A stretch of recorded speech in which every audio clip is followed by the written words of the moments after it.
Hi guys, welcome back to Lost in My Library. My name is Kate, and today I have my February wrap-up. So, February was awful for me. I read a total of 3 books, which is not a good number for me, considering last month I read like 7, 8. Yeah, so we're not off to a great start. Well, we are. January is alright. So, let's just get to the stats. I have stats this month. So, as I said, I read 3 books. POC rep, I read 2 books that had POC rep. 1 just had POC rep. There was a Latinx main character in that one. And then the other book I read was written by a Black author and also had a very... the whole cast of characters was all people of color. They were all Black. And then LGBTQIA plus representation. I read also 2 books. The same 2 books, actually, that had POC rep, also had LGBTQIA plus representation. In one of them, there was a lesbian couple, main character lesbian couple. I think that was... Oh, and I think they... I don't know if they made an appearance. That series also has a gay couple that shows up every once in a while. So, I can't remember if they made a slight appearance at the beginning. I think they did. And then the other one had a gay character.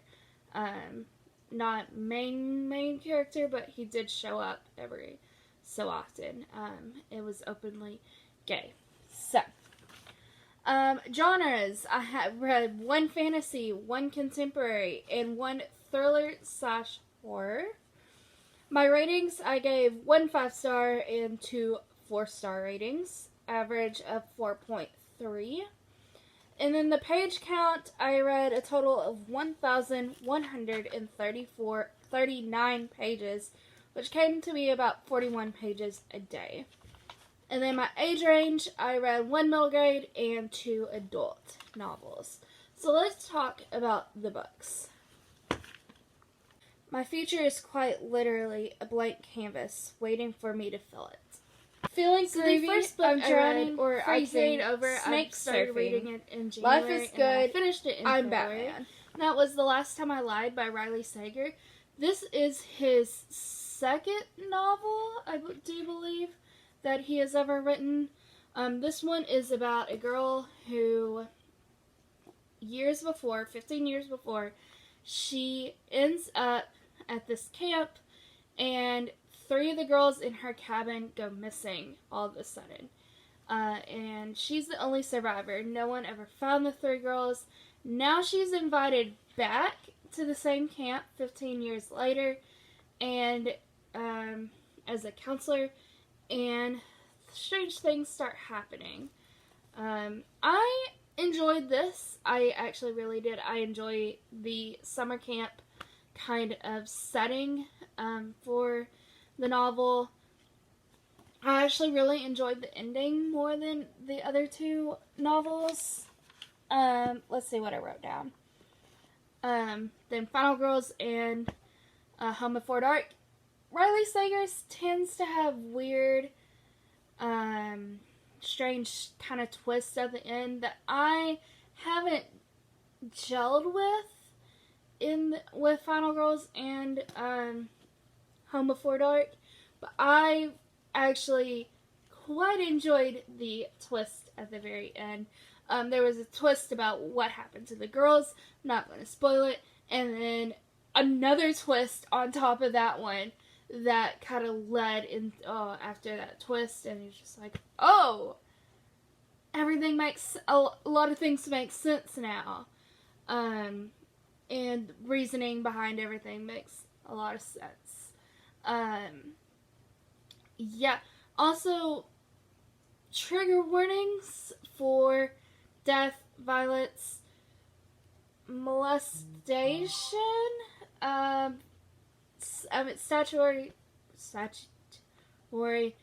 rape, it was consensual, but it was between an adult and a minor. So that's still not okay in any sense of the word. It's not okay. It's just, yeah, that scene came out of really nowhere, but it makes sense. Kind of. What else did I say? The Emma, who is our main character, and Theo, who is the guy she actually blamed the disappearance on 15 years ago. They had a weird relationship. Yeah, I don't know what that was all about. That one was also very weird. There's some weird, I don't know, relationships between minors and adults in this book. That also didn't... this might get taken down to 3.5. Even though the ending was pretty good. The weird adult minor situations, not good. I enjoyed the history behind the camp and feeling like you can't trust anyone because of the rich people. You literally can't. The whole entire book. Because they're rich, and you're like, well, they're just going to pay off anybody that they can, right? Yeah. The unreliable narrator is back. Riley Sager. I haven't read Lock Every Door, but Riley Sager in Final Girls, The Last Time I Lied, and Home Before Dark all have an unreliable narrator, so I feel like he should spice it up with a more reliable narrator. It's like, can Riley Sager do any other trope for the main character? I like the ending a lot better. I've read, kind of feel like he could do a sequel. I think he could do a sequel with this one. I don't think he could necessarily do a sequel, maybe to Final Girls with a, like, I don't know, support group. Grady Hendrix is already doing that, Final Girls support group. But, like, this girl seeking out our main character seeking out other Final Girls and helping in a way, maybe stopping another one. I think Final Girls could also have a sequel, but I think I'd be a lot more interested in a sequel to The Last Time I Lied, even though I doubt he will ever write a sequel to it. So, let's move on.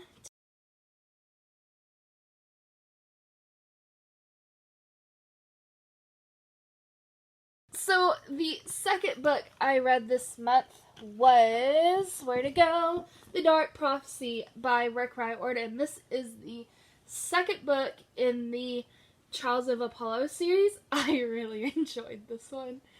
Oh, the haikus just got better. Leo and Calypso are in this one, so I really, really enjoyed this. What else did I say? I was like internal screaming, Leo is back. I was very excited. Okay, sorry. Leo's too precious. I love Leo. I feel like he's toned down more after kind of everything that happened in the Heroes of Olympus series. I feel like his humor and everything's toned down. He's still like the Leo we know and love, but I think he's toned down just a little bit. He's still a little bit more mature now after Heroes of Olympus series. He's still my precious child. I love Leo. Apollo still never ceases to amaze me with how much of a dumb butt he is. Yeah, so Leo, or Apollo, did I say Apollo? Okay, it's Apollo. It's funny because he'll remember and be like all-knowing at some points, and then all of a sudden he's kind of forgetting. He's more of a mortal. It's a weird dynamic of him being mortal and being a god at the kind of a god who's lost all his powers at the same time. And it's kind of interesting to see the things that Apollo's myths and everything coming back and haunting him. I think that was also super interesting to read about. So, and then there's these ostriches on the front. I loved this. There's so many good just cute animal things happening in this book. I was waiting for Meg to portray him again, because I don't fully trust Meg, and it's not necessarily on the fault of her, but she still feels like the main villain of the story is a good guy, and I think that's going to hinder a lot in later books, and I don't trust Meg, not necessarily because she's going to intentionally do anything wrong to Apollo. I think it's anything that's going to hurt Apollo or hurt the series as hurt the heroes of the story is going to be unintentional, just because she thinks the bad guy is a good guy. I think that's going to eventually come back and bite us in the butt. She did it. Spoilers. I still don't fully trust Meg. Spoilers for the end. Grover's back! What? I'm so excited. I love Grover. Oh my gosh. We haven't seen Grover since the Last Olympian. And even then, I don't think Grover played he wasn't in the story as much as he had been in the previous books of Percy Jackson. And then he wasn't in Heroes of Olympus hardly at all. He had one scene maybe that he was in, and then that's it. That's it. For Grover. I am so excited. Okay, I think he's going to be the third book, which makes me very excited. I'm so excited about it. Great representation. As I said, there was a lesbian couple, and that played a major part in the series, the book, not series, in the book. Leo is Latino, and so he's also our person of color representation. Will and Nico, I do believe, make a slight appearance at the beginning of the book. They don't show back up, but it's okay. In wrap up,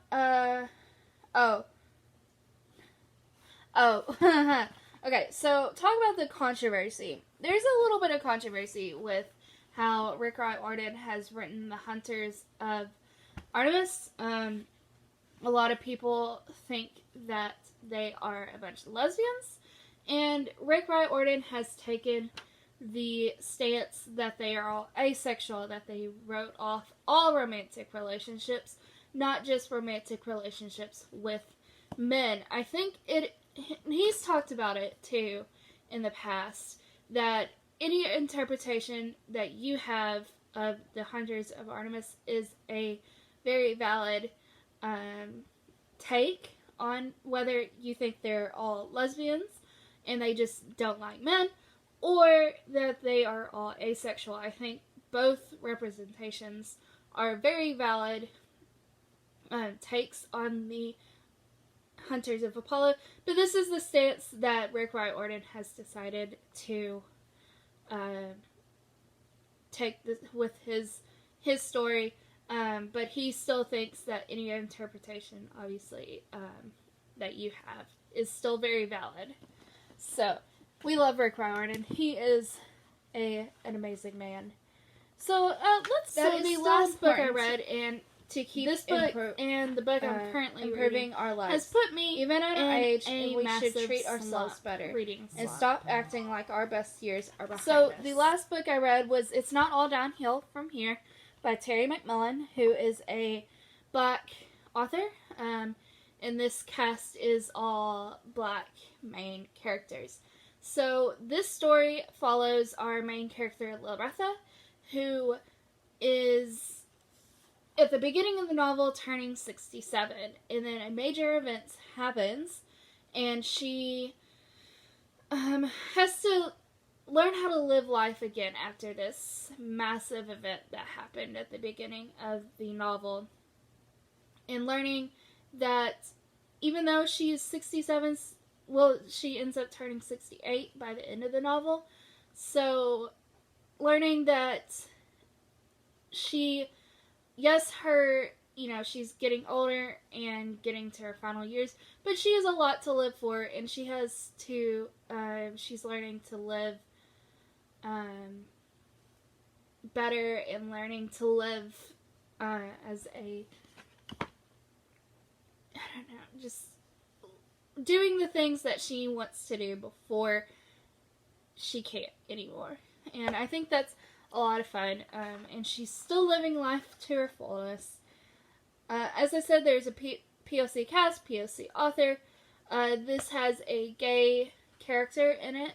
He shows up randomly through the book. He's not a main character, but I also have a review for this story, for this book, so I'm just going to kind of keep this short. Some annoying bits were that Loretha was clearly being taken advantage of. But she is a very generous woman, and I hope to be that generous when I'm that age. But it was clear that she was being being taken advantage of at some points, and that kind of annoyed me. But it's just her personality to be as generous and kind as she is. So if that kind of person annoys you, I still recommend reading this book. It's still a good book. Some unsavory phrases. Yeah, there were some It's mainly the older characters, because her mom is still alive. So there's her mom and the mom of the gay character who say some not great things, but they're older. And yeah, just kind of have to go with it, because they grew up in a different time, blah, blah, blah, blah. But good LGBTQI plus rap, and was a nice breath of fresh air for a book that was written by a POC author that's also a contemporary, that isn't as hard-hitting. It's a lighthearted read.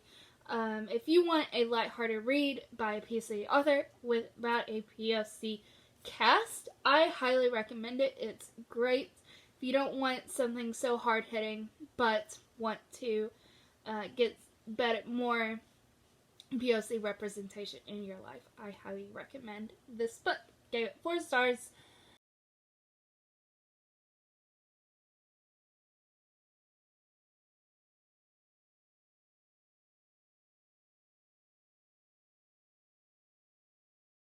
So that is it. That is my February wrap up. I am currently reading a book called A Day Late and $1 Short. This has also put me in a massive slump. I did not, this is also by Terry Mcmullen. I don't like it as much as It's Not All Downhill From Here. I know there's a movie about this. The cast is I'll leave most of this to my March wrap up. Hopefully I'll have finished this by the end of March. But yeah, the cast isn't very good characters. There's only like a couple of likable characters throughout the novel so far. I don't know. I think we're getting to the point where the characters are going to become more likable. Hopefully. We're at the halfway point now. I hope they're going to, learn lessons and, become a lot more likable during this last half of the novel. Yeah. Anyways, that's it. Thank you guys for watching. I hope you enjoyed, and I'll see you next time. Bye, guys.